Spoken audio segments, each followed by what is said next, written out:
Of all the seasons, autumn has to be my most favourite, which is why I've come here to the New Forest to experience the season in all its golden glory. The New Forest is a tapestry of colour, from purple heathered landscapes to glorious golden woodland. It's also one of the best places in the UK to spot wildlife in its natural habitat. It was created in 1079 by William the Conqueror as a hunting ground and was heavily populated with deer. Today, of course, there's still plenty of deer, but it's the wild ponies who have really stolen the limelight. I wanted to stay somewhere that was close to a town, but with the peace and quiet of the countryside. With plenty of sites to choose from, this wasn't an easy task, but I settled on one at the edge of the forest near Fordingbridge. With its memorable name, Sandy Balls must be one of the most popular parks in the UK, and it's easy to see why. The facilities are fantastic and I can't wait to explore the New Forest. Popular with families, Sandy Balls has plenty of entertainment, including a pool, games room and a shop selling plenty of sweets, so it's rammed during the school holidays. But off-season it's an entirely different place altogether, quiet and calm.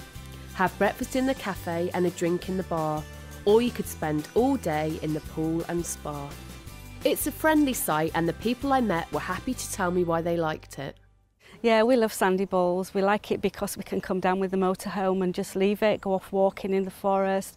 Lots of facilities on site, everything's lovely. The shops, the pubs, the restaurants on site are great. They have organised nature walks, which is fabulous, especially for the kids. They can go out and learn about the different type of animals, the snakes and things that live on the moors and the fields. And of course the ponies are absolutely stunning, they're beautiful. Sandy Balls is just on the edge of the New Forest, and it's our first time here and it's just been fantastic. The facilities are brilliant, all the staff are so friendly. The only thing we would have changed is to have a slightly different pitch because we found we're in the shade all the time. But the beautiful walks and return visit is definitely going to happen sooner rather than later. Yeah, it's a good thing as well if you've got animals. There's plenty of walks for animals, plenty to do for children, cycling, it's got everything. We went out yesterday on a cycle ride and it was fantastic.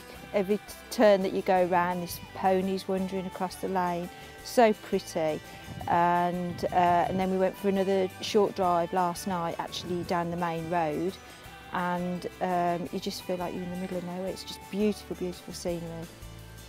Inspired by all this talk of the New Forest animals, I wanted to see some. Deciding though that I wasn't really dressed for camouflage, I instead headed to a nearby wildlife park in Marchwood. This is just half an hour's drive from the campsite and has plenty of parking. The New Forest Wildlife Park is home to countless species of animals, including wolves, lynx and otters. I'm going to head inside now and find out what I can see for myself.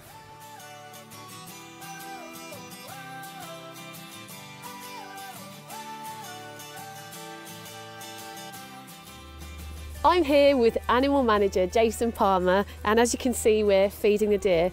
Could you tell me a little bit more about the park, please? Yeah, the park is 25 acres. It's set in ancient New Forest. We've got lots of beech trees, lots of sort of natural environment, and we've basically got a large range of animals that either live in the forest or would have once lived in the forest, so people can get up a little bit closer to them.